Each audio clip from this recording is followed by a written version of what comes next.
আসসালামু আলাইকুম সুপ্রিয় দর্শক, চলে আসলাম ঝড় বৃষ্টির আপডেট নিয়ে। আগামীকাল 15 জুন 2025 রবিবার বাংলাদেশের একাধিক জেলায় এবং দক্ষিণবঙ্গ পশ্চিমবঙ্গের একাধিক জেলায় ধেয়ে আসছে তীব্র ঝড় বৃষ্টি। সে সাথে কমে যাবে তাপমাত্রা, তাই সাথেই কিন্তু ব্যবসা গরমটা কমে আসতে পারে। এরই সাথেই কিন্তু আগামী 16 তারিখ 17 তারিখে টিপিটাপি বৃষ্টি বাংলাদেশের একাধিক জেলায় অব্যাহত থাকতে পারে এবং পশ্চিমবঙ্গের একাধিক জেলায়ও কিন্তু এই টিপিটাপি বৃষ্টিটা অব্যাহত থাকতে পারে। তো প্রিয় বন্ধুরা, আপনি যদি এই চ্যানেলে নতুন হয়ে থাকেন অবশ্যই চ্যানেলটি সাবস্ক্রাইব করবেন। তো প্রিয় বন্ধুরা, আগামীকাল 15 জুন বাংলাদেশের কোন কোন জেলায় রবিবার বৃষ্টি ধেয়ে আসে সেটা এই মুহূর্তে আমরা দেখে নেব।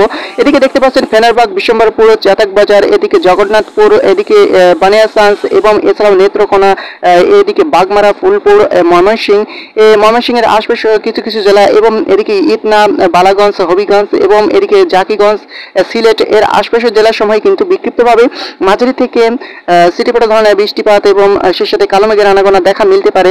আজ 14 জুন শনিবার রাত 12টা থেকে 2টোর ভেতরে, তার সাথেই কিন্তু 2টো থেকে 3টার ভেতরে পঞ্চগড়, বোদা এবং এর আশপাশের জেলা দেবীগঞ্জ এবং জলঢাকা, রংপুর এর আশপাশের জেলার সময় কিন্তু শেষে মাঝারি থেকে দিনাজপুর, ঠাকুরগাঁও এর আশপাশের জেলার সময় কিন্তু মাঝারি থেকে মাঝারি ধরনের এবং ভারী বৃষ্টিপাতও দেখা মিলতে পারে এবং কালো মেঘের আনাগোনা এবং তীব্র বজ্রপাতও দেখা যেতে পারে।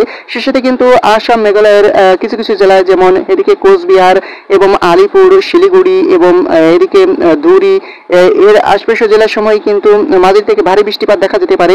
সে সাথে কিন্তু এছাড়াও কিন্তু বাংলাদেশের আরও কিছু কিছু জেলায় মাঝারি থেকে সিটিপোটা থেকে মাঝারি বৃষ্টিপাত দেখা যেতে পারে। সেই সাথে দমকা ঝড় এবং কালো মেঘের আনাগোনা দেখা মিলতে পারে। ময়মনসিংহ, সিলেট বিভাগীয় জেলায় কিন্তু রাত 2টো থেকে 3টার ভেতরেও কালো মেঘের আনাগোনা, সেই সাথে সিটিপোটা ধরনের বৃষ্টিপাত দেখা যেতে পারে। এরই সাথেই কিন্তু বাংলাদেশের খুলনা, বরিশাল, ঢাকা, মেহেরপুর এবং কুমিল্লা, রাজশাহী, বগুড়া, নাটোর এবং চট্টগ্রাম বিভাগীয় জেলার সময়ের আকাশে কিন্তু আংশিক মেঘলা সহ ব্যবসা গরমটা অব্যাহত থাকতে পারে রাত 2টা পর্যন্ত। তারই সাথেই কিন্তু এদিকে রয়েছে রাত 2টা পেরিয়ে আমরা এই মুহূর্তে দেখে নিতে চাই 15 তারিখের সকাল 6টা থেকে 11টার ভেতরে কোন কোন জেলায় বৃষ্টির সতর্কতা উঠে আসছে। এবার যে দেখতে পাচ্ছেন বাংলাদেশের কিছু কিছু জেলা এবং দক্ষিণবঙ্গের কিছু কিছু জেলাতেই কিন্তু সকাল 6টা থেকে 15 তারিখ সকাল 6টা থেকে 11টার ভেতরে বৃষ্টি ধেয়ে আসছে, যেমন হলদিয়া, হলদিবাড়িয়া, শ্যামনগর, এদিকে মঠবাড়িয়া এবং পিরোজপুর, এদিকে সুন্দরবন এর আশপাশের জেলাসমূহ এবং সাতক্ষীরা, খুলনার আশপাশের জেলাসমূহ এবং এদিকে ফরিদপুর এবং ফরিদগঞ্জ এবং লোহাগড়ের আশপাশের জেলাসমূহ, সেনবাগের আশপাশীয় জেলার সময় কিন্তু ভোলা এর আশপাশের জেলার সময় কিন্তু সিটিপোটা থেকে মাঝারি ধরনের বৃষ্টিপাত দেখা যেতে পারে।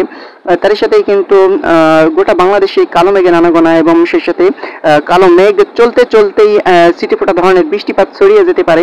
তার সাথে কিন্তু দুপুর 12টা, 1টা, 2টা, 3টা, 4টার ভেতরে বাংলাদেশের এবং দক্ষিণবঙ্গের কিছু কিছু জেলা এবং পশ্চিমবঙ্গের কিছু কিছু জেলাতেই কিন্তু দমকা ঝড়, সেই সাথে তীব্র বজ্রপাত এবং ভারী বৃষ্টিপাতের সতর্কতা দেখা মিলছে। তো প্রিয় বন্ধুরা, এবং কালো মেঘের আনাগোনা, মেঘের গর্জন দেখা মিলতে পারে, যেমন এদিকে শিবচর, মাদারীপুর, গড়নাডি, এদিকে গোপীনাথপুর, টুঙ্গিপাড়া, বরিশাল, কাউখালী এর আশপাশের জেলার সময় কিন্তু মাঝে থেকে মাঝারি ধরনের বৃষ্টিপাত দেখা যেতে পারে। সেই সাথে কিন্তু গোটা বাংলাদেশে কালো মেঘের আনাগোনা, সেই সাথে বজ্রপাত এবং সেই সাথে দমকা ঝড় এবং সিটিপোটা ধরনের বৃষ্টিপাত দেখা যেতে পারে। আগামীকাল সিটিপোটা বৃষ্টি অব্যাহত থাকতে পারে 15 জুন 2025 রবিবার। তারই সাথে কিন্তু এদিকে রয়েছে বান্দরবন এবং থানসি এবং মহেশখালী এর আশপাশের জেলার সময় এবং এদিকে রয়েছে নয় খাগড়াছড়ি এবং এর আশপাশের জেলার সময় কিন্তু মাঝে থেকে মাঝারি ধরনের বৃষ্টিপাত দেখা যেতে পারে। তার সাথে কিন্তু বিকাল থেকেই আকাশ ক্লিয়ার হয়ে যেতে পারে। আগামীকাল 15 তারিখ আকাশটা আংশিক মেঘলা সহ পরিষ্কার হয়ে যেতে পারে। সেই সাথে কিন্তু আগামী 17 এবং 16 তারিখেও বাংলাদেশের একাধিক জেলায় তীব্র ঝড় বৃষ্টি ধেয়ে আসছে। তো প্রিয় বন্ধুরা, নিম্নচাপ আকারেই কিন্তু ধেয়ে আসছে। তো প্রিয় বন্ধুরা, সতর্ক থাকুন, সতর্ক হয়ে যান। ধন্যবাদ এত সময় সাথে থাকার জন্য। আসসালামু আলাইকুম।